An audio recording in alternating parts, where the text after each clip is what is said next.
আসসালামু আলাইকুম ওয়া রাহমাতুল্লাহ ওয়া বারাকাতুহু। প্রতি সপ্তাহের মতো আজকে আবারও চলে এসেছি আহ, মেহেরপুর প্রতিদিন স্টুডিও এবং সংবাদ বিশ্লেষণের স্টুডিওতে আপনাদের স্বাগত জানাই। আমার আজকে গেস্ট হিসেবে আছে আমার অভিভাবক আহ, এবং আমাদের সম্পাদক, মেহেরপুর প্রতিদিনের সম্পাদক ইয়াদুল মোমিন ভাই। আপনার স্টুডিওতে আপনাকে স্বাগত। ধন্যবাদ। আজকের অনুষ্ঠানের উপস্থাপক এবং সংবাদ বিশ্লেষণকে একটি অন্যতম জায়গায় নিয়ে যাওয়ার যে প্রাণান্ত চেষ্টা, সেই চেষ্টা তোমার সেই চেষ্টায় তুমি সফল হও। আপনি সফল হন। এবং পাশাপাশি আমি বিশ্বাস করি যে যে গবেষণামূলক এই সংবাদ বিশ্লেষণ অনুষ্ঠানটি আমরা শুরু করেছি এবং এটা একটা পর্যায়ে মানুষের মনে স্থান করে নেবে বলে আমরা বিশ্বাস করি। আচ্ছা। তো একই সঙ্গে আজকের এই অনুষ্ঠানে আমাকে দাওয়াত করার জন্য, দুটো কথা বলার সুযোগ দেওয়ার জন্য আমি অবশ্যই সঞ্চালককে ধন্যবাদ জানাচ্ছি এবং কৃতজ্ঞতা জানাচ্ছি। ধন্যবাদ। আমরা টপিকে চলে যাই। আপনার কাছে আমার অনেকগুলো প্রশ্ন আছে, অনেকগুলো আবদার আছে, অনেকগুলো জানার আছে এবং অনেকগুলো গবেষণামূলক প্রশ্ন থাকবে। আর সেক্ষেত্রে হচ্ছে যে আমাদের এসএসসি 2025-এর রেজাল্ট হলো। এই রেজাল্টে বলা হচ্ছে যে মেহেরপুরে পাশের হার 62.70%। আচ্ছা, সেক্ষেত্রে হচ্ছে যে মানে অন্যান্য বছরের তুলনায় যেটা দেখতেছিলাম যে বাংলাদেশে আপনার 2019 সালে 82% পাশের হার ছিল। এরপর হচ্ছে 2020 সালে কোভিড এর জন্য আপনার 100% পাস দেখানো হয়েছিল। তারপর 2021 সালে 93% পাস করেছিল, 2022 সালে 87% পাস করেছিল, 23 সালে 80% পাস করেছিল এবং 24 সালে 83% পাস করেছিল, 25 সালে 68%। এত কম কেন মনে হচ্ছে? আসলে এই রেজাল্টের যে বিষয়টা, সেটা হলো যে এর মধ্যে একবার অটো পাস আছে। জি, জি। সম্ভবত এই কোভিডের 2020 সালে কোভিডে, জি, মানে অটো পাস মানে তো শতভাগ পাস। জি। মানে ওইটাকে আমরা কিভাবে মূল্যায়ন করব? হুম, তাহলে যারা পরীক্ষা দিয়েছে, যারা পরীক্ষা অংশ নিয়েছে, তারা সবাই পাস। আবার গত বছর যারা পরীক্ষা দিয়েছে, গত বছরের রেজাল্ট ছিল 83%, 83%, আর এবার হচ্ছে 62%, তাই না? হুম, এখন বিষয়টা হচ্ছে যে আমি রেজাল্টের আগেই বিভিন্ন মাধ্যমে, এটা মানে আনঅফিসিয়াল বিভিন্ন মাধ্যমে মানে হুম, শুনতে পাচ্ছিলাম হুম, হুম, যে সেটা হলো যে এবার পরীক্ষার খাতা গতানুগতিক ভাবে যেভাবে দেখা হয়, যে মানে একটু মানবিক ভাবে বা একটু পাশ করিয়ে দেওয়ার জন্য, হুম, রেজাল্ট ভালো করার জন্য যেভাবে দেখা হয়, হুম, যে তার থেকে অন্তত একটু গঠনমূলক ভাবে দেখানোর একটা আচ্ছা, প্রক্রিয়া চলছে। আচ্ছা। তাহলে এবং কি? যারা হ্যাঁ, হ্যাঁ। এসএসসি তে খাতা দেখেন তারা হুম, তো হুম, আমাদেরই শিক্ষক। জি, জি, মেহেরপুরেও তো এসএসসির খাতা দেখেন, হুম, এখন ইন্টারমিডিয়েট খাতা অনেকেই দেখছেন, জি, তাদের সাথে কম বেশি কথা হয়। তো গত কয়েক বছরের তুলনায় তারা, তাদের নির্দেশনাটা ছিল এরকম যে গঠনমূলক ভাবে খাতার মূল্যায়ন যেন হয়। হুম। তো সেই চিন্তার জায়গা থেকে আমার মনে হয় যে যখন খাতাটা সুন্দরভাবে দেখবে, তখন সেখানে পাশের হারটা কমবে। আচ্ছা, এই তাহলে কি আমরা ধরে নিতে পারি যে আম, ন্যায্যতার ভিত্তিতে এটা পাস হয়েছে এবং পাশের পরিমাণটা অনেক কম? এবং রেজাল্ট যেহেতু হয়েছে, রেজাল্ট তো সব সময় ন্যায্যতার ভিত্তিতেই হয়। এর জি, আগে 100 ভাগ পাস যেটা করেছে রেজাল্ট হয়েছে সেটাও সেটা সেটাও ন্যায্য। ন্যায্যতার জি, ভিত্তিতে হয়েছে, জি। 93 এটাও ন্যায্যতার ভিত্তিতে হয়েছে, এখন 62% এটাও এটা ন্যায্যতার ভিত্তিতে ন্যায্যতার হয়েছে। ভিত্তিতে কিন্তু হয়েছে। এটা তো মানে ফোরকাস্ট হয়েছে, তাই না? জি, জি, জি, জি, পাবলিকের কাছে যখন আসবে তখন তো সেটা ন্যায্যতার ভিত্তিতেই হচ্ছে, জি, কিন্তু জি, জি। ভিতরে যে কি ঘটনাগুলো ঘটে হুম, সেগুলো একমাত্র সরকার বলতে পারবে, শিক্ষা মন্ত্রণালয় বলতে পারবে, বা সংশ্লিষ্ট যারা আছে তারাই বলতে পারবে তারা বলতে ন্যায্যতা পারে। কতটুকু হয়েছে। হুম, তো এখানে যার পরীক্ষায় রেজাল্ট খারাপ হয়, তার তার তো আবার ওই ইয়ে করার সুযোগ থাকে, মানে একটা চ্যালেঞ্জ করার একটা সুযোগ জি, থাকে জি, পরীক্ষার জি। খাতাটা ভালো করে দেখানোর হুম, জন্য। তো যতবারই এই রেজাল্ট গুলো বের হয়, ততবারই ন্যায্যতার ভিত্তিতেই হয়। হুম, এখন এটা বলার সুযোগ নাই যে কোনোটাই অন্যায্য হয়েছে, তাই না? হুম, তা আমি মনে করি যে সরকার কোন চিন্তায় এবারের এসএসসি পরীক্ষা বা উচ্চ মাধ্যমিক পরীক্ষার খাতাগুলো মূল্যায়ন করবে, এটা হলো ব্যাপার। আচ্ছা, তা আমার আচ্ছা। কাছে মনে হয়েছে যে এসএসসি, আমি যেটা আগে বললাম যে এসএসসি পরীক্ষার আগে আমি শুনতে পাচ্ছিলাম বিভিন্ন মাধ্যম দিয়ে বা কিছু শিক্ষকের সাথে কথা বলে শুনতে পাচ্ছিলাম যে ওই তুলনামূলক যেভাবে খাতা দেখায় তার থেকে এবার একটু মূল্যায়নটা ভালো করা ভালো হচ্ছে। করা হচ্ছে। তো সেই জায়গায় হয়তো এই ঘটনাটা এই ঘটতে যে পারে। আচ্ছা আচ্ছা, সেক্ষেত্রে হচ্ছে যে আমাদের টোটাল পরীক্ষার্থী ছিল, মেহেরপুর জেলাতে টোটাল পরীক্ষার্থী ছিল 6,715 জন। এর ভিতরে 3,312 জন হচ্ছে ছাত্র এবং 3,403 জন হচ্ছে ছাত্রী, প্রায় সমান সমান 50-50%। এর মধ্যে পাশ করেছে হচ্ছে 4,210 জন, যার মধ্যে 1,811 জন মানে 1,800 জন হচ্ছে ছাত্র, এবং ছাত্রী পাশ করেছে 2,300 জন বা 2,400 জন মতো। ছাত্র পাশের হার কমে যাওয়ার কারণ কি হয় এটা? এটা গতানুগতিক। এটা হুম এইবারই যে ছাত্র বেশি পাস করে ফেল করেছে বা ছাত্রী বেশি পাস করেছে ব্যাপারটা এরকম না। এটা গত বেশ কয়েক বছর ধরে, প্রায় যুগ ধরেই শুনে শুনে আসছি যে হুম, ছাত্রী পাশের জি হার বেশি। জি এর কিছু সামাজিক কারণ আছে, সামাজিক কারণগুলো আমার কাছে মনে হয়েছে, এটা হুম নাও হুম মিলতে পারে। হুম সেটা হলো যে যে কিছু ছাত্রী বাল্য বিয়ের কারণে ঝরে যায়, জি সেটা আলাদা বিষয়। কিন্তু যারা পরীক্ষা দেয় তারা তারা কিন্তু অন্য সব বাধা অতিক্রম করে কিন্তু তারা পরীক্ষার হলে যায়, হুম তাই না? হুম আর কিছু গরিব মানে যদি মনে করি যে চাহিদা সম্পন্ন কিছু মানুষ আছে, যারা নিডি ফ্যামিলি মানুষ আছে, তাদের একটা এসএসসি পাস করা মানে পরীক্ষা দেওয়া, 8-9-এর একটা ছেলে হুম, বাড়িতে থাকা, ওই তাকে চেষ্টা করানো হয় যে কোনো না কোনো কাজের সাথে ইনভলভ করানো। জি এরকম ঘটনা জি কিন্তু আছে, জি দেখা গেছে পড়াশোনার পাশাপাশি সে আয়ের দিকে ঝুঁকছে, বা হুম পড়াশোনার হুম পাশাপাশি সে খেলাধুলার দিকে ঝুঁকছে, হুম, বা পড়াশোনার পাশাপাশি সে বন্ধুদের খারাপ বন্ধুদের সাথে মিশে আড্ডায় চলে যাচ্ছে, এরকম হুম, ঘটনা। হুম, কিন্তু মেয়েদের হুম, ক্ষেত্রে এই সুযোগটা কম, আচ্ছা তারা আচ্ছা পড়াশোনার জন্যই সুযোগটা দিতে পারে। আচ্ছা, এটার তা জন্য আপনি ইন্টারনেট বা মোবাইল বা ডিজিটাল ইয়েটাকে, মাধ্যমটাকে আপনি কি দায়ী মনে করেন কিনা? না, যেমন হচ্ছে ফ্রি অনেকাংশে ফায়ার খেলে, অনেকাংশে দায়ী, ফ্রি অনেকাংশে ফায়ার দায়ী। খেলতেছে, কারণ ইয়ে খেলতেছে। যখনই এখন ওই যে কোভিড এর সময় থেকে আমাদের তো শিক্ষার্থীদের হাতে ডিভাইস গেছে, জি জি এবং ওই সুযোগটা তারা কাজে লাগাচ্ছে। তারা ওই যে বিভিন্ন যে গেমস গুলো আছে, হুম ফ্রি ফায়ার, তারপর আরো কি কি জি সব জি গেম আছে, যে গেম গুলো তো আমরা তো প্রায় দেখি যে 4-5টা ছেলে এক জায়গায় বসে তারা প্রতিযোগিতামূলক একটা খেলা খেলছে এবং হুম আনন্দ পাচ্ছে, হুম, ক্রিকেট খেলছে, ফুটবল খেলছে মোবাইলের জি মাধ্যমে, জি অনেকে লুডো খেলতেছে। তো এইগুলো তো অন্যতম একটা কারণ। আচ্ছা কারণ আপনি যখন স্ক্রিন অ্যাডিকশন হবেন, আমাদের গত কালকের পত্রিকাতেই, গত পরশুদিন পত্রিকাতেই আমাদের সাবেক একজন শিক্ষক, হুম উনি হুম স্ক্রিন অ্যাডিকশন নিয়ে আচ্ছা বিপন্ন প্রজন্ম নিয়ে একটা আর্টিকেল লিখেছে। আমি হুম সম্পূর্ণ পড়িনি, তবে কিছু অংশ দেখেছি।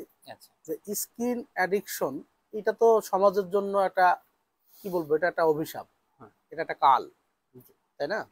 কারণ ওই 5 ইঞ্চি 6 ইঞ্চির ভিতরে, আর যদি ওর সাথে ইন্টারনেট থাকে, তাহলে সারা বিশ্ব কিন্তু ওই 5 ইঞ্চির ভিতরে। জি আর এখন মানে আকর্ষণীয় ভিডিও, আমি যদি আকর্ষণীয় বলে এক্ষেত্রে যে 30 সেকেন্ড, 40 সেকেন্ড, 10 সেকেন্ডের হুম শর্ট ভিডিও, মানে এটা যখন স্ক্রলিং শুরু করে এটা তো থামতে চায় না কেউ। না না অনেক সময় আমরাও থামতে পারি না। জি তো জি সেক্ষেত্রে উঠতি বয়সী এটা বাচ্চা যখন এটা হুম দেখবে, হুম, তার ওইখান থেকে সরে আসাটা অনেক কঠিন। অনেক কঠিন। তো এক্ষেত্রে অবশ্যই আমি মনে করি যে বাবা মাকে ওই সন্তান যা চাইবে মানে সেটাই যদি দেওয়া হয়, হুম, তাহলে ধরে নিতে হবে যে ওই সন্তান 50-50, আচ্ছা মানে তাকে আচ্ছা, নিয়ে খুব বেশি আশা করা আশা যাবে না। করা ঠিক না। আবার হুম একবারে যে দেওয়াও যাবে না, হুম তাহলে তাকে আবার বঞ্চিত করা হবে তথ্য প্রযুক্তি থেকে। হুম, তো সব মিলিয়ে এক্ষেত্রে আমি মনে করি যে যে আপনি আশা করছেন যে অবশ্যই অভিভাবকরা অভিভাবকদের কন্ট্রোল করুক, কন্ট্রোল কন্ট্রোল করুক কন্ট্রোল জিনিসটা, করতে হবে। কন্ট্রোলের মধ্যে রাখুক।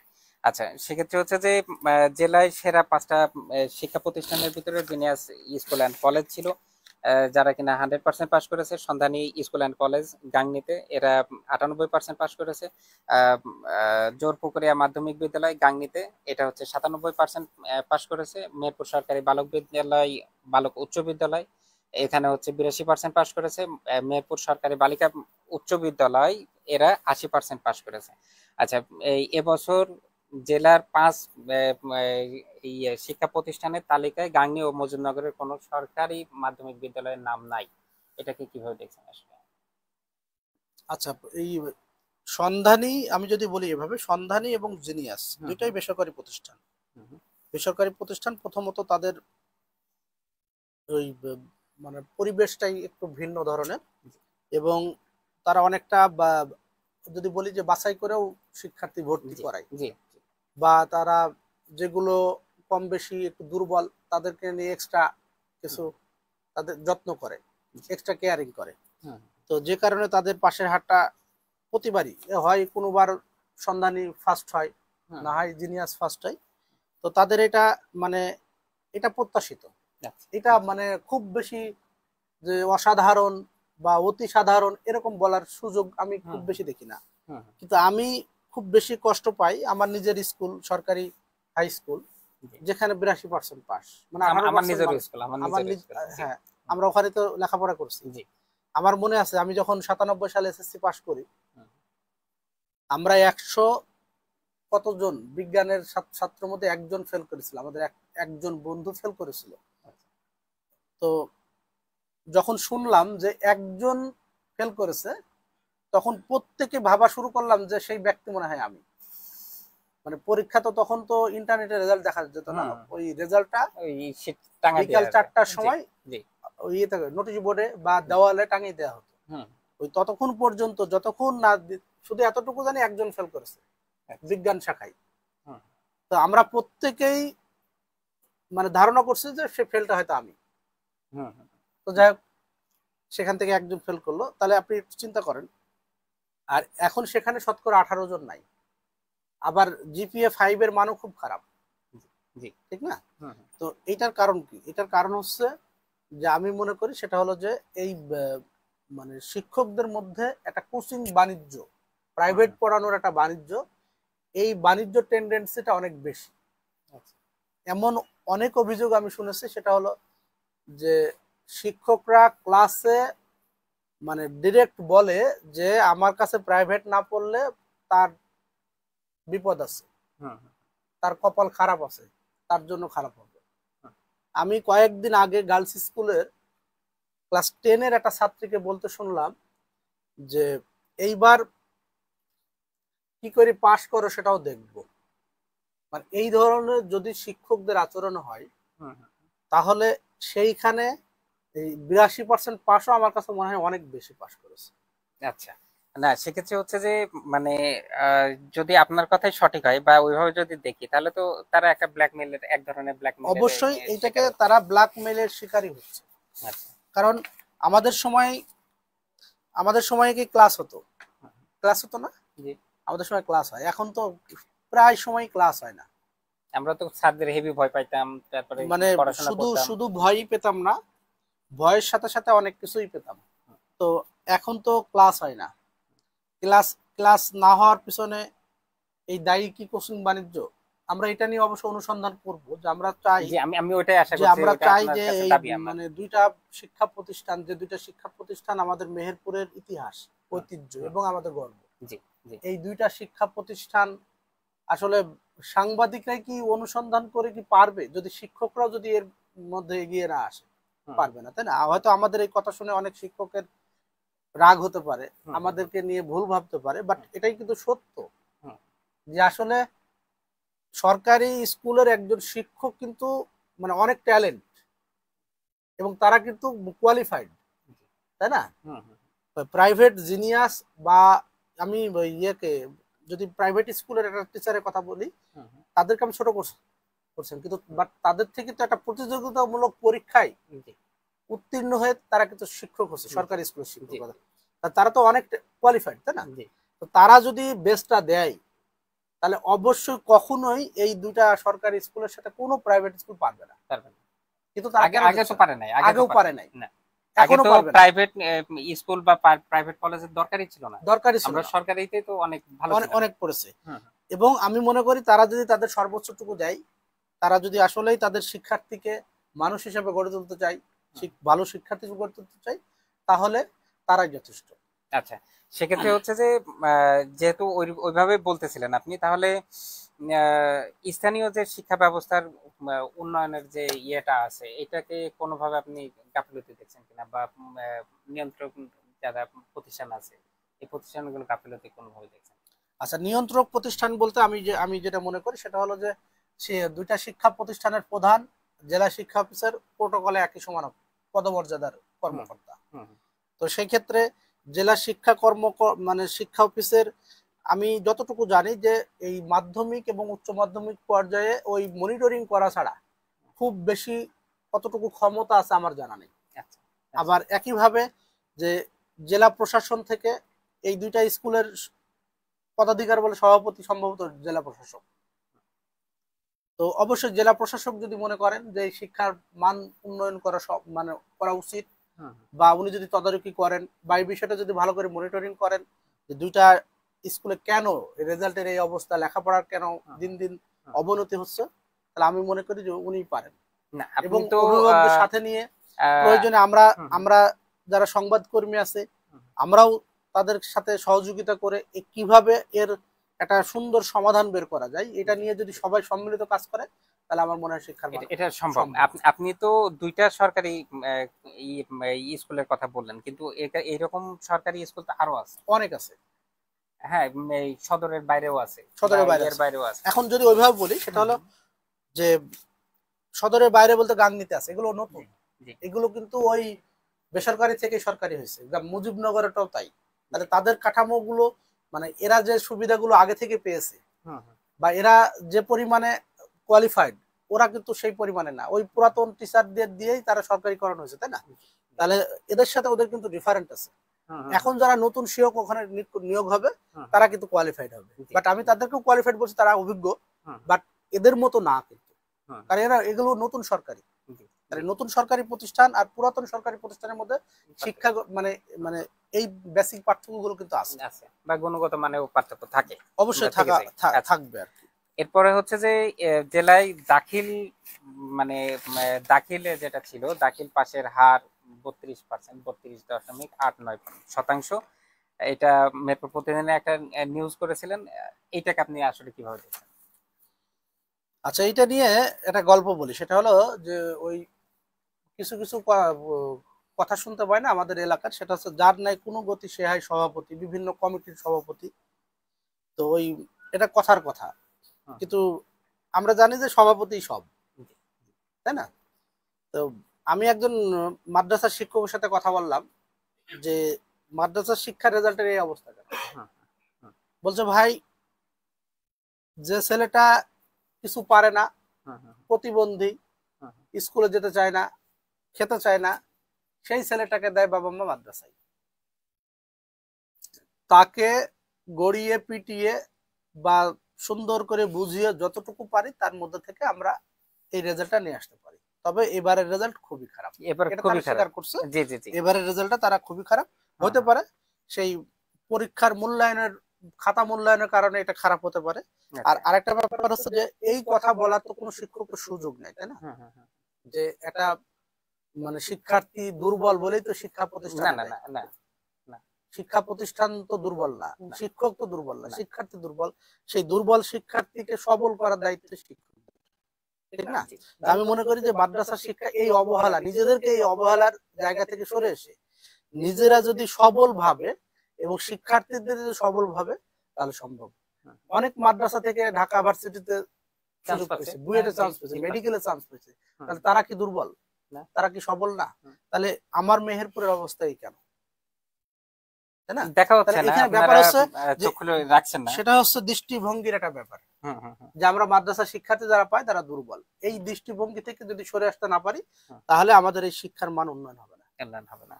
আমি বলবো যে আপনি সবাইকে নিয়ে একটু কাজ করবেন, এই জিনিসগুলো নিয়ে অনুসন্ধানে যে নিউজটা করার কথা আপনি বললেন সেটা করবেন। জি জি, অবশ্যই আমি আরো জানতে চাই, আরো বুঝতে চাই জিনিসটা কি হয়েছে।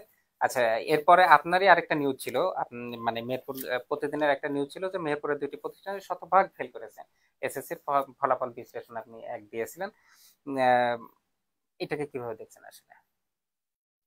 ওই এই হ্যাঁ, এই দুইটা প্রতিষ্ঠানই হলো নন এমপিও। আচ্ছা, দুইটা প্রতিষ্ঠানই নন এমপিও। আমি দুইটা প্রতিষ্ঠানেরই শিক্ষকদের সাথে কথা বলেছিলাম, যে তারা বলল যে আমাদের এখানে প্রতি বছরই 6-7 জন করে পাশ করে, কিন্তু এবার যে কেন পাশ করলো না আমরা নিজেরাও জানি না। এখন তারা যারা পড়াই তারা যদি না জানতে পারে তাহলে আমরা দূর থেকে কিভাবে জানবো? আচ্ছা, ওখানে তো পরীক্ষা দিয়েছিল 18 জন। আচ্ছা, পরীক্ষা দিয়েছিল 18 জন। হ্যাঁ, বললো গতবারও 18 জন পরীক্ষা দিছিল, পরীক্ষা দিয়ে 6 জন না 7 জন পাশ করেছে, আর এবার কেউ পাশ করলো না। এটা নিয়ে আমরাও খুব চিন্তিত, আমরা নিজেরাও জানি না যে কেন পাশ করলো। আচ্ছা। তো এ হচ্ছে একজন শিক্ষকের বক্তব্য। তো তো সেটা হলো যে আসলে ওই মাদ্রাসা এই দুইটাই, একটা হচ্ছে মাদ্রাসা আর একটা হচ্ছে মাধ্যম বালিকা বিদ্যালয়, সরি, বালিকা বিদ্যালয়, জি বালিকা জি জি বিদ্যালয়। জি। হ্যাঁ, বালিকা দুটাই নন হুম এমপিও। হুম হুম তো এখানে আসলে ব্যাপারটা হচ্ছে যে যে ওখানে কি একটা শিক্ষার্থী, দুইটা শিক্ষার্থী বা পাঁচটা শিক্ষার্থী কে কে দেখে মনে হয়নি যে এদেরকে একটু এক্সট্রা কেয়ারিং করলে এরা রেজাল্টটা ভালো করতে পারে বা এরা প্রতিষ্ঠানটার মান হুম হুম বৃদ্ধি করতে পারে? এটা অবশ্যই তাদের, মানে কি বলবো, তাদের ব্যক্তিগত, মানে ওই প্রতিষ্ঠানের হুম, নিজস্ব কিছু এক্সট্রা কেয়ার নেওয়া দরকার ছিল জি তাদের জি। প্রতি। যে ওইখান থেকে বাছাই করতে হতো, শর্ট হুম লিস্ট করতে হতো, হুম যে এই 18 জনের মধ্যে এই 5 জনকে যদি আমি ভালোভাবে হুম আউটপুট হুম দিই, তারা ভালো আউটপুট দেবে, হুম হুম হুম, তাই না? বা 10 জনকে যদি আমি বাছাই করি, সেখান থেকে 5 জনের একটা ভালো রেজাল্ট পাবো। জি। আমার মনে হয় এই জায়গাতে তাদের অবহেলা আছে। হুম হুম হুম। না, এই যে আমরা নাম এবং এই করে অবহেলাটা বলতেছি যদি যে SKRS মাধ্যমিক বালিকা বিদ্যালয় SKRS এবং পীরতলা দাখিল দাখিল মাদ্রাসা, মাদ্রাসা, এই যে হ্যাঁ, নাম করতেছি যে এবং তারা এই এখনো কেউ অবহেলা, পাস করে নাই, ওই এটা তো। অবহেলাকে যদি তারা পাশ কাটাতে পারে, হুম হুম হুম তারা যদি দায়িত্ব নিয়ে কাজ করতে পারে, হুম। তাহলে অবশ্যই সেক্ষেত্রে ভালো ফলাফল আসবে। আচ্ছা, সেক্ষেত্রে হচ্ছে যে এসএসসি পরীক্ষা নিয়েই যেটা ছিল, সেটা হচ্ছে যে রাফিয়া ইসলাম মিথি সর্বোচ্চ মার্ক পেয়েছে মেহেরপুরের ভিতরে, 1247 মার্ক পেয়েছিল। সেও জিনিয়াস স্কুল অ্যান্ড কলেজ থেকে পেয়েছিল। কিভাবে দেখছেন আসলে? না, আমি আপনাকে বললাম না যে আউট অফ 1300-র মধ্যে 1247, মানে কল্পনা বিশাল হুম নাম্বার, তাই না? হুম এবার এবার যে সারা দেশে প্রথম হয়েছে সম্ভবত 1285, প্রত্যাশা। জি। 1285 কি 86, যাই হোক। হুম তো আসলে মানে তার খাতার কোথাও কাটার সুযোগ নেই, হুম হুম ব্যাপারটা, তাই না? হুম, জি। তো এইটা মানে এটা মানে কি বলবো, সে তার লেখাপড়াটাকে তার জীবনের ধ্যান জ্ঞান হুম সবকিছুই, হুম হুম এরকম তো সবাই না, কিন্তু যে যারা নেয় তারা হুম কিন্তু এরকম পায়। দেখা গেছে এই যে 1247 পেয়ে সে ফার্স্ট হয়েছে, হয়তো সেকেন্ড হয়েছে 1246 পেয়ে, অথবা 1245 পেয়েছে, খুব কাছাকাছি এদের জি। কম্পিটিশনটা হয়, কিন্তু খুব প্রথম 10 জনের হুম হুম। কম্পিটিশনটা হয় কিন্তু 1 2 3 মার্কের, বা ওই 1 মার্কেরও থাকে না, এক সমান মার্কেও থাকে, সমানই হয়, সমান সমানও সমান হয়। সমান হয়, জি। তো এটা জিনিয়াস থেকে মনে হয় গত বছর সেকেন্ড হয়েছিল সারা, মানে জেলার মধ্যে সেরা, মানে সেকেন্ড হয়েছিল গত বছর জিনিয়াস, আচ্ছা আচ্ছা ফার্স্ট হয়েছিল মনে হয় আমাদের হাই স্কুল থেকে। আচ্ছা। তো তো জিনিয়াসে কয়েক বছরের রেজাল্ট দেখে আমার কাছে মনে হয়েছে যে ফার্স্ট সেকেন্ড না হতে পারলেও তারা কিন্তু ওই টপ 5-এর মধ্যে থাকে কেউ না জি কেউ। জি। তো অবশ্যই এই মেয়েটাকে অভিনন্দন জানাই আমাদের মেহেরপুর প্রতিদিনের পক্ষ থেকে, এবং একই সঙ্গে জিনিয়াসকেও অভিনন্দন জানাই, প্রতিষ্ঠানটাকে অভিনন্দন জানাই, যে তাদের মধ্য দিয়ে এইরকম ট্যালেন্ট গুলো বের হুম হোক, হুম এবং যারা আগামী দিনে মেহেরপুরকে লিড করবে, নেতৃত্ব দেবে। কি নেতৃত্ব দেবে? একটি সুন্দর সমাজ গঠনে নেতৃত্ব দেবে, আমরা আমরা এই প্রত্যাশা করি।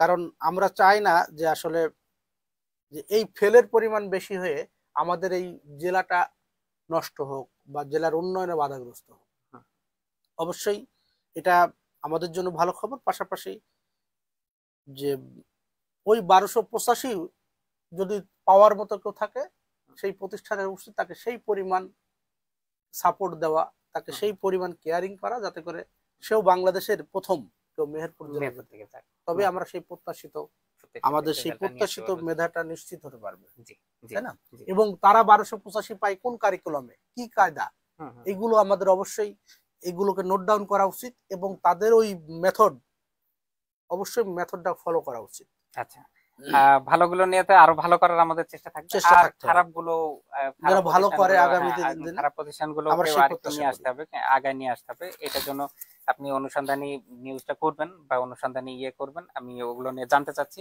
এরপরে হচ্ছে যে 44 বিসিএস এ মেহেরপুরে 5 জন সুপারিশপ্রাপ্ত হয়েছে, এটা তো আপনি দেখেছেন বোধহয়। না, এটা নিয়ে আমরা নিউজও করেছি, হ্যাঁ, এটা এটা নিয়ে আপনাদের আমরা নিউজ ছিল। নিউজও করেছি, সেটা যদিও হচ্ছে যে মেহেরপুর সদর উপজেলায় 1 জন ছিল এবং গাংনী গাংনীতে 4 জন। উপজেলায় 4 জন। গাংনীতে বেশি কেন? গাংনী বড় উপজেলা প্রথমত, হুম হুম কারণ মেহেরপুর 5টা, এখন 7টা ইউনিয়ন, গাংনী 18টা ইউনিয়ন, একটা হুম পৌরসভা 19টা, মেহেরপুর ছোট্ট সদর উপজেলা হচ্ছে কয়টা, হুম। 7টা, একটা মিলে 8টা, আচ্ছা। মুজিবনগরে 4টা, একটাও নাই, যাই যাই হোক, সেটা হুম বড় কথা না, ছোট বা বড় বিষয় না, এটা জাস্ট রসিকতা করে বললাম।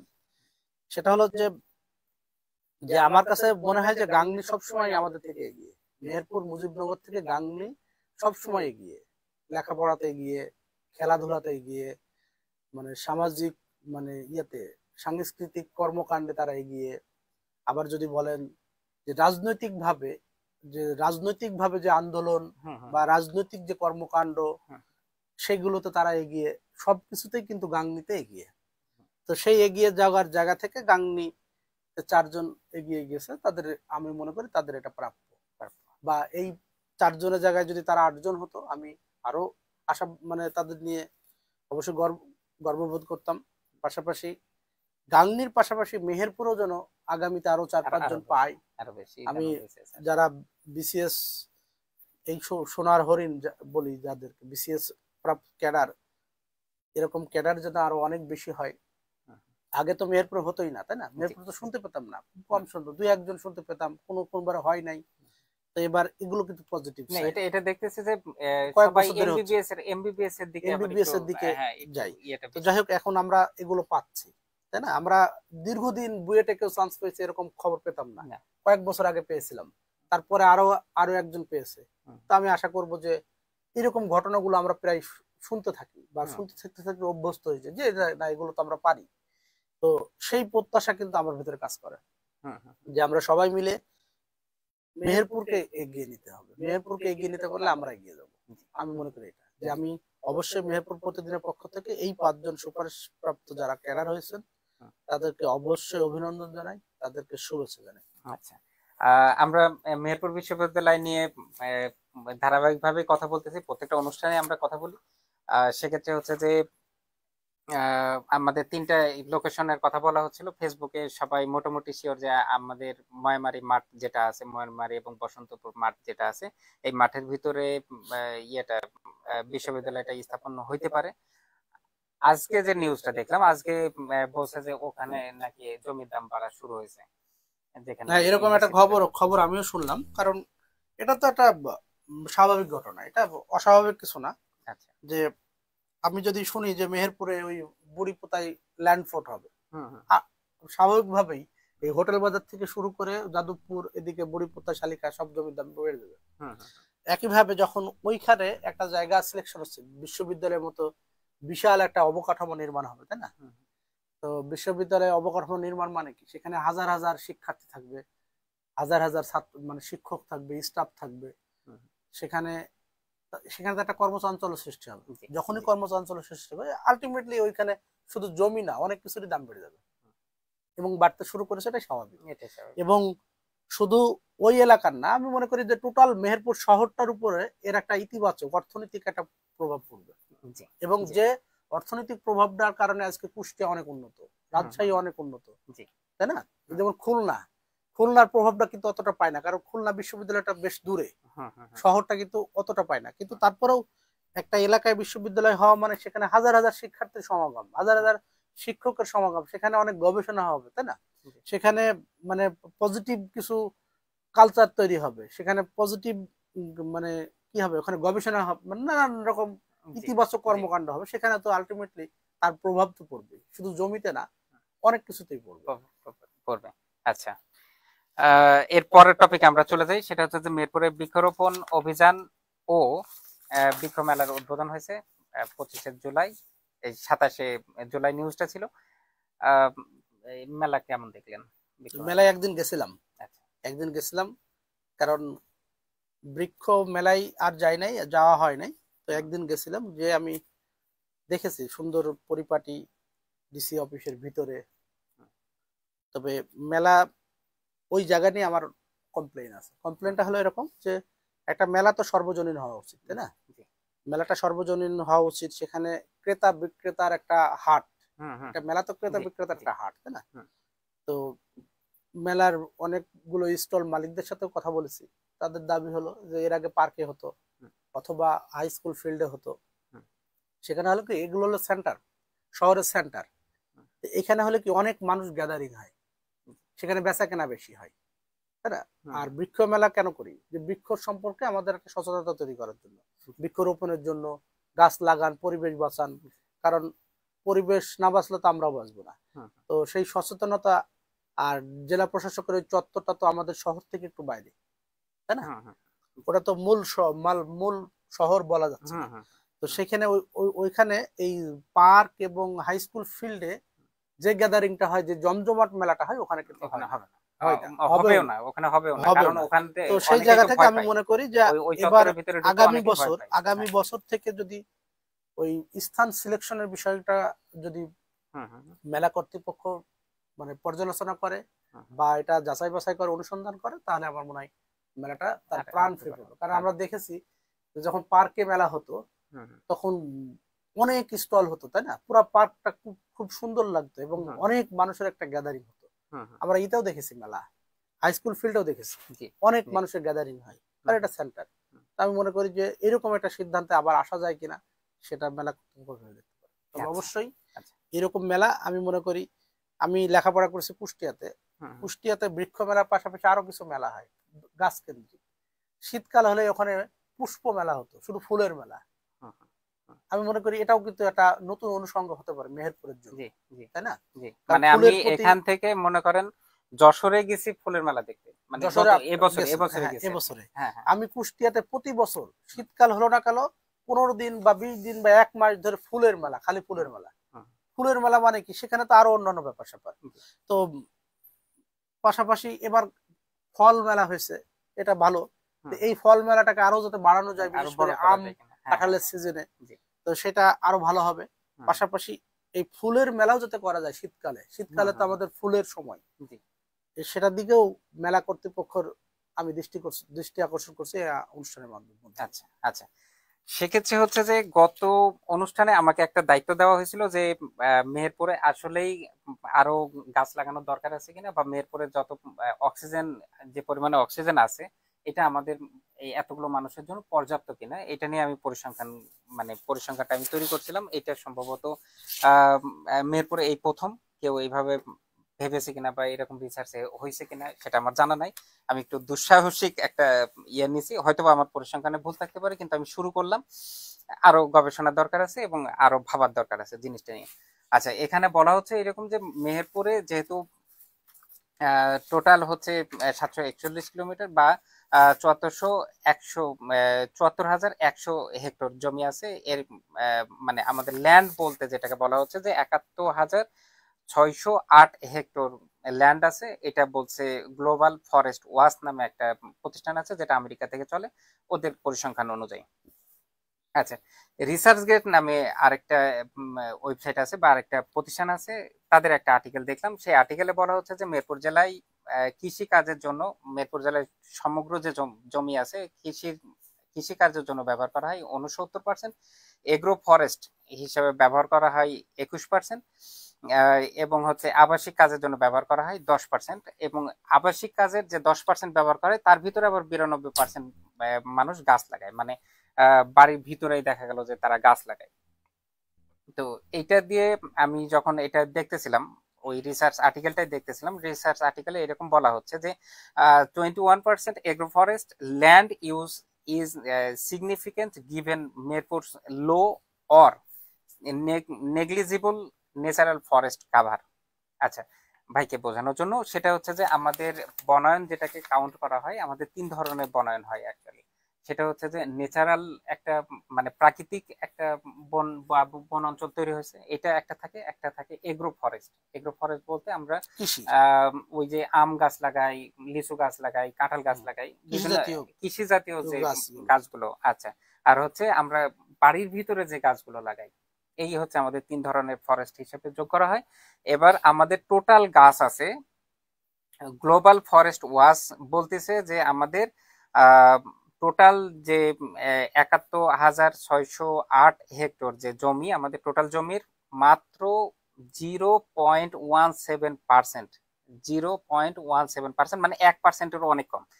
আহ, এটা বলছে যে 125 হেক্টর বা আপনার হচ্ছে 57 লক্ষ গাছ, গাছ ইয়েতে আছে, মানে ন্যাচারাল ফরেস্ট আছে। মানে ন্যাচারাল ফরেস্ট আমাদের নাই বললেই চলে। নাই, এগ্রো ফরেস্ট হচ্ছে, এগ্রো ফরেস্টে আছে হচ্ছে আপনার 15,038 হেক্টর আছে আমাদের এগ্রো ফরেস্টের মধ্যে।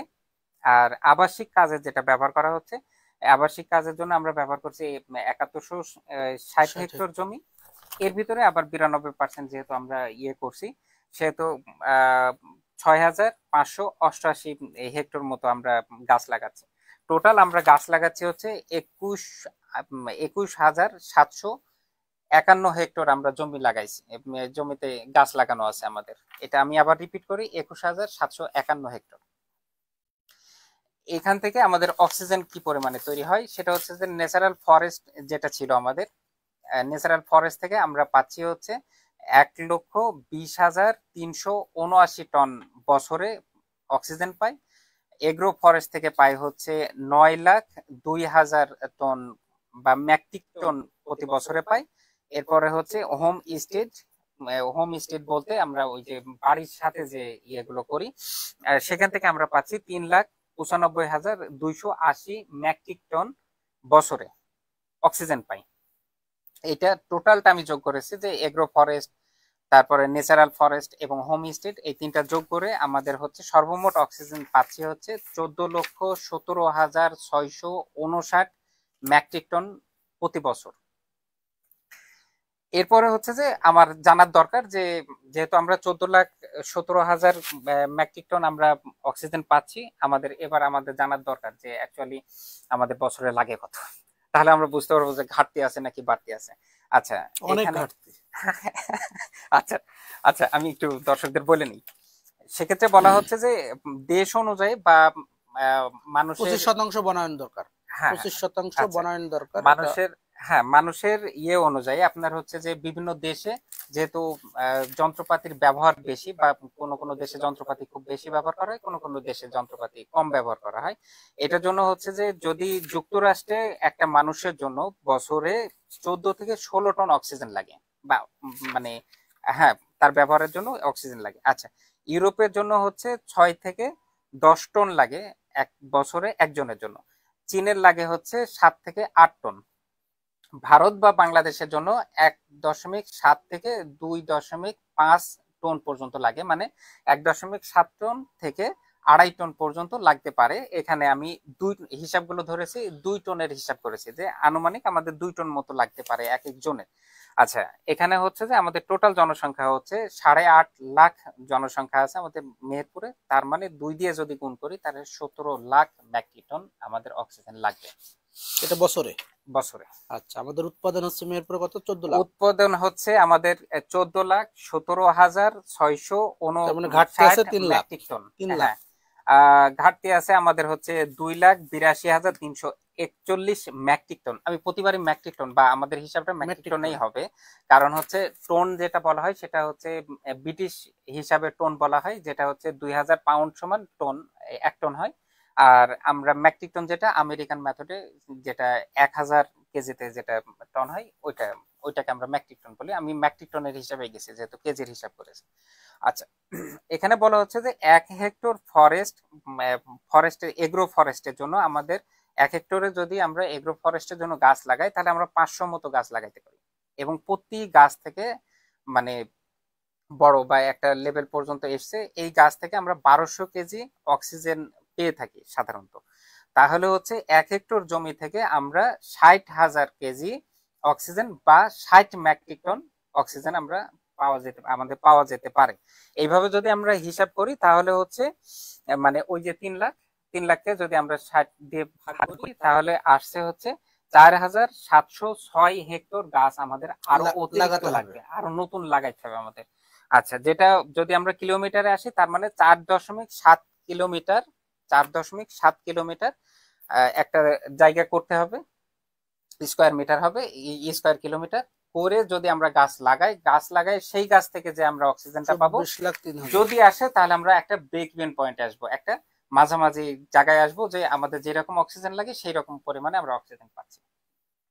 আচ্ছা, এটার জন্য হচ্ছে যে আমরা 4,706 হেক্টর মানে হেক্টর যে গাছ আমাদের লাগাইতে হবে, এই গাছে মানে হেক্টরে এবং প্রতি হেক্টরে হচ্ছে 500টা করে আমরা গাছ লাগাইতে পারি। তাহলে হচ্ছে আমাদের 24,03,000 গাছ লাগবে এখনো। ম্যাচুর গাছ, কিন্তু ওই চারা গাছ না, কিন্তু একদম ম্যাচুর একটা গাছ, সেটা লাগবে হচ্ছে আমাদের 24,03,000 গাছ লাগবে। এর মধ্যে আবার সমস্যা আছে।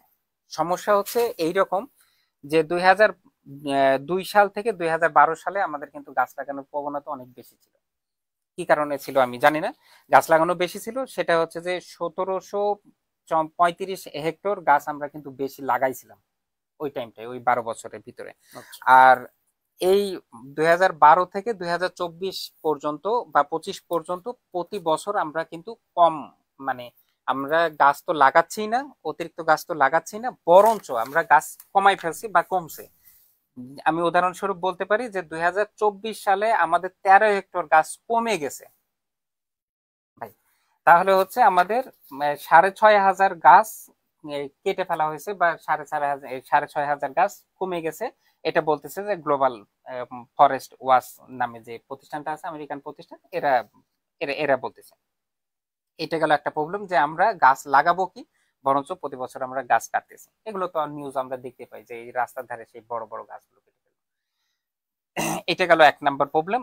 দ্বিতীয় নাম্বার প্রবলেম হচ্ছে যে প্রতি বছর কিন্তু জনসংখ্যা আবার বাড়ে। বাড়তেছে।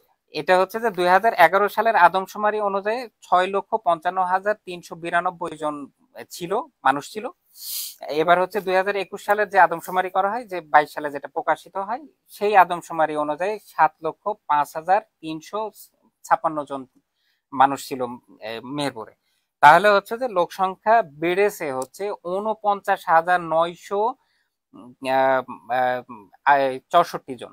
তার মানে হচ্ছে প্রায় 50,000 লোক বেড়েছে এই 10 বছরে, যেটা অ্যাভারেজ করলে হচ্ছে 6.7% লোক সংখ্যা বেড়েছে।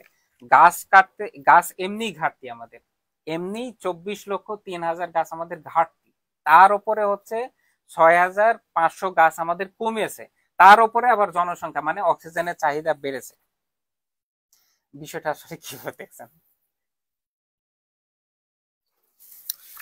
না, মানে এটা একটা পুরো একটা গবেষণা হয়ে গেছে। জি আমার জি মনে হয় এটা যদি প্রতিবেদন আকারে প্রকাশ করা যায়, জি।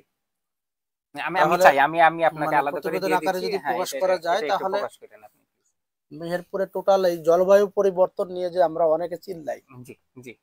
মানে জলবায়ুর পরিবর্তন মানে করার জন্য যে সরকার কি করলো, হুম হুম হুম হুম। বিদেশ কি করলো, জি। জলবায়ু হুম হুম হুম। পরিবর্তন আন্তর্জাতিক তহবিল কি করলো, এই জি। চিন্তা যদি করি, হুম আসলে সেই জায়গা থেকে আমাদের চিন্তা করা উচিত যে আসলে আমি প্রতি বছর কয়টা গাছ লাগাই, জি। বা আমার বাড়িতে কয়টা গাছ আছে, হুম বা আমি যেখানে থাকি সেখানে কয়টা গাছ লাগাইছি, তাই হুম না? হুম। তো সব মিলিয়ে আমাদের 24 লাখ ঘাটতি, জি 6,500 আমরা কেটে ফেলেছি। জি। আবার প্রতি জনসংখ্যা বেড়েছে। বাড়ছে হচ্ছে 6.7% জনসংখ্যা, মানে প্রতি 10 বছরে হুম। 55 থেকে 60 হাজার জনসংখ্যা জনসংখ্যা বাড়তেছে। আমার বাড়বে।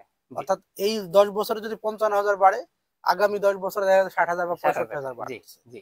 তাহলে ঘটনাটা কোন জায়গায় যাচ্ছে? ঘটনাটা হচ্ছে এই যে গত 3 থেকে 4 বছর হুম মেহেরপুরে যে পরিমাণ গরম, মানে উষ্ণতা পড়ে, হুম হুম। এরকম গরম 10 বছর আগে দেখা যায়নি, দেখা যেত না, যায়নি। না তাপমাত্রা এত এত ছিল না। না।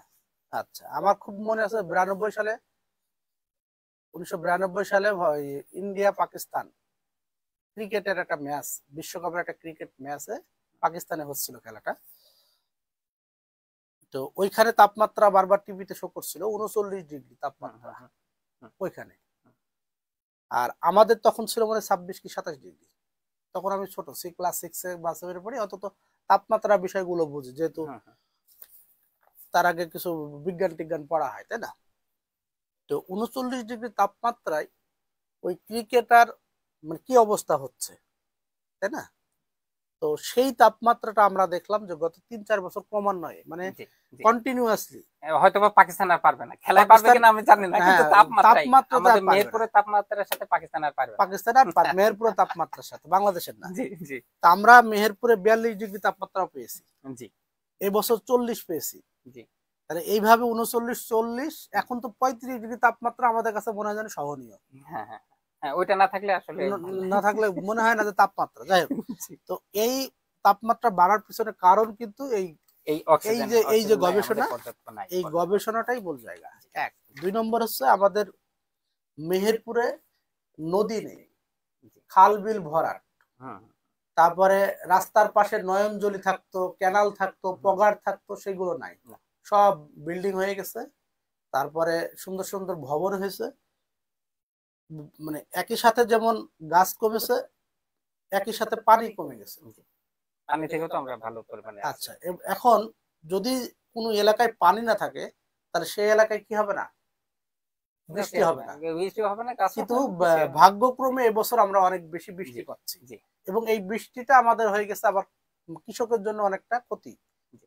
কারণ অলরেডি ধান ডুবে যাচ্ছে, সবজির জন্য ক্ষতি হচ্ছে, হুম হুম, মরিচ মরিচের গাছ মরে যাচ্ছে, এরকম খবর কিন্তু আমরা পাচ্ছি। জি। তো সব মিলিয়ে এই জলবায়ুর ওই পরিবর্তন যদি রক্ষা করতে হয়, হুম হুম। তাহলে কি করতে হবে, এই একটাই উপায়, সেটা হলো আমাদের গাছ গাছ লাগাতে হবে। লাগাতে হবে, এর কোনো বিকল্প এর নাই, কোনো বিকল্প কোনো নেই। রকম কোনো বিকল্প এবং নাই। আমাদের মেহেরপুর কুষ্টিয়া সড়ক এখন বিরান ভূমি, হুম যত দ্রুত সম্ভব এই রাস্তার কাজ শেষ হওয়ার সাথে সাথেই এখানে যদি বনায়ন না করা যায়, হুম, তাহলে ভবিষ্যৎ আমাদের জন্য খুবই ভয়াবহ। হুম। না, এবং ভয়াবহ শুধু কেমন তাই না, হবে, এই কেমন হবে আমি এই তিন হ্যাঁ চার হ্যাঁ, বছর জি শুধু বলুন। তাপমাত্রাই বাড়েনি, হুম শীতকালে সব থেকে বেশি শীত পড়ে আমাদের এই এলাকায়। সারা বাংলাদেশের মধ্যে সব থেকে বেশি শীত। আগে শীতকালে আমরা রাজশাহী যেতে ভয় পেতাম, হুম হুম, যে ওই এলাকায় উত্তর অঞ্চলে নাকি বেশি শীত পড়ে, কিন্তু এই 3-4 বছর সব থেকে বেশি শীত পড়ে আবার আমাদের আমাদের মেহেরপুরে। এখানে ওরা আবার পারবে না এই আমাদের সাথে। শুধুমাত্র জি, এই গাছপালার কারণে। এইগুলোর কারণে, কারণ আমাদের এবং 3 লাখ মেট্রিক টন আপনার হচ্ছে অক্সিজেনের ঘাটতি আছে। ঘাটতি আছে। অক্সিজেন, তাহলে তো হুম, অক্সিজেন মানে এটার জন্য তো একটা চাপ আছে, অবশ্যই চাপ আছে। এটার জন্য চাপ এবং আছে। এইটার চাপটা তো বায়ুমণ্ডলের হ্যাঁ, একটা প্রভাব পড়ে, তাই না? জি সেই অবশ্যই প্রভাবটার পারবে। কারণে আমরা কি হচ্ছি, আমাদের মেহেরপুরে যে একটু বৃষ্টি হলেই জ্বর জ্বর, এখন কিন্তু আমাদের জ্বরের সিজন চলছে। হুম হুম গত 5-6 বছর ধরে ঘরে ঘরে জ্বর, প্রতি হুম, বছর এই সময়টা ঘরে ঘরে জ্বর, এখনো কিন্তু হুম, ঘরে ঘরে জ্বর। জি জি। মানে এমন কেউ নাই যে তার বাড়িতে একটা জ্বরের রোগী নেই, হুম এরকম মনে হচ্ছে, হুম তাই না? তো যে যে রিপোর্ট গুলো আপনার এই রিপোর্টে সবকিছু উঠে আসছে, আমি সেগুলো দেখছিলাম। হুম। তো না, এর আমি থেকে আমি একটু গদবাধা কিছু কথা বলবো, যে আমাদের যেহেতু 3 লাখ মেট্রিক টন অক্সিজেন কম আছে, আমরা পাচ্ছি না, বা আমাদের বাচ্চারা পাচ্ছে না, বা আমাদের পরবর্তী প্রজন্ম পাবে না। আহ, আবার গাছের লিমিটেশন আছে। আচ্ছা, আমরা অক্সিজেন পাচ্ছি না 3 লাখ মেট্রিক টন, তাহলে কি কি প্রবলেম তৈরি হতে পারে আমাদের এখানে, বা কোথাও যদি অক্সিজেন কম থাকে, তাহলে হচ্ছে যে শ্বাস প্রশ্বাস জনিত সমস্যা বাড়বে, হাঁপানি ও শ্বাসকষ্ট বাড়বে, অ্যাজমা বা সিওপিডি হতে পারে। ছোট শিশু ও বয়স্কদের মধ্যে ফুসফুস দুর্বলতা দেখা দিতে পারে। অল্প পরিশ্রমে হাঁপিয়ে যাওয়া বা দম বন্ধ হয়ে আসার এই ঘটনা ঘটতে পারে। মস্তিষ্কে অক্সিজেন কম পৌঁছাতে পারে, পৌঁছানোর জন্য আবার কি হতে পারে, মাথা ব্যথা হবে, মনোযোগের অভাব হবে, স্মৃতিশক্তি হ্রাস পাবে, শিশুদের মানসিক বিকাশের সমস্যা তৈরি হবে, হৃদরোগের ঝুঁকি বাড়াবে, উচ্চ রক্তচাপ ও অনিয়মিত স্পন্দন দেখা দেবে, হার্ট অ্যাটাকের সম্ভাবনা বৃদ্ধি পাবে। শিশুদের ওপরে কি কি প্রভাব পড়বে, সেটা হচ্ছে জন্মের পর পরই শিশু শ্বাস প্রশ্বাসের জটিলতা তৈরি হবে, মানসিক ও শারীরিক বৃদ্ধিতে ব্যাঘাত ঘটবে, সহজে ক্লান্ত হয়ে যাবে, বা স্কুলে কম মনোযোগ দিতে পারবে। আচ্ছা, জীবনযাত্রার মান কমে যাওয়া, জীবনযাত্রার মানে কি কি পরিবর্তন আসবে, সেটা হচ্ছে যে সহজে ক্লান্তি ও দুর্বলতা দেখা দিবে শরীরে, পরিশ্রম করার ক্ষমতা কমে যাবে, এরপরে হচ্ছে রাতে ঘুম ভালো হবে না, বা নিদ্রাহীনতা থাকবে। আচ্ছা, রোগ প্রতিরোধ ক্ষমতা হ্রাস পাবে, শরীরে ইমিউনিটি সিস্টেম দুর্বল হয়ে যাওয়ায় বারবার অসুস্থ হওয়া, ঠান্ডা, সর্দি, জ্বর ও ইনফেকশন প্রবণতা বেড়ে যাওয়া, যেটা আপনি বলতেছিলেন। আর এরপরে হচ্ছে যে আমি এই সব তথ্যগুলো দিছিলাম, হ্যাঁ, এই যে কি কি ঘাটতি আছে, এই ঘাটতি তথ্যগুলো আমি চ্যাট জিপিটি কে দিয়েছিলাম। তো চ্যাট জিপিটি আমাকে বলল, চ্যাট জিপিটি কমেন্ট করেছে আমাকে এইরকম যে মেহেরপুর জেলার বর্তমান, চ্যাট জিপিটি যেটা বলছে আমি সেটা হুবহু বলতেছি। মেহেরপুর জেলার বর্তমান মানুষ হচ্ছে সাড়ে আট আট লাখ লক্ষ, মানে 8.5 লক্ষ মানুষের কার্বন নিঃসরণের সামাল দেওয়ার জন্য অক্ষম, গাছপালা নাই, অক্ষম। গাছপালা নাই, অক্ষম। কার্বন অফসেট করতে দরকার 8 কোটি গাছ, সেই তুলনায় তোমাদের গাছ অনেক কম আছে। এরপরে করণীয় কি, যে বৃহৎ পরিসরে বৃক্ষরোপণ কর্মসূচি চালু করা দরকার, প্রাকৃতিক বন পুনর্গঠন ও রাস্তাঘাটে নতুন গাছ লাগানো, জ্বালানি দক্ষতা বাড়ানো ও সচেতনতা বৃদ্ধির মাধ্যমে কার্বন হ্রাসে কাজ করা। আর উপসংহার হিসেবে সে বলেছে যে প্রাকৃতিক বন নাই, তাই প্রাকৃতিক পরিবেশগত ভারসাম্য নষ্ট হওয়ার আশঙ্কা বেশি থাকে। তবে আঙ্গিনা, বসতবাড়ি, বন, ফল ও কাঁঠাল চাষের মাধ্যমে পরিবেশ রক্ষা করা হয়েছে, রক্ষা করা যেতে পারে। আর কিছু সড়কে প্রকল্পে হাজার হাজার গাছ কাটা অভ্যন্তরীণ গ্রিন কভার হ্রাস করেছে, আমরা ইয়েতে সড়কের পাশে হ্যাঁ, আরো গাছ যেগুলো আমরা নিয়ে আমরা লাগাই অনেক দিতে পারি, নিউজ করেছি যে যেগুলো সড়কে হ্যাঁ। গাছ কাটা হয়েছে আচ্ছা, অনেকগুলো।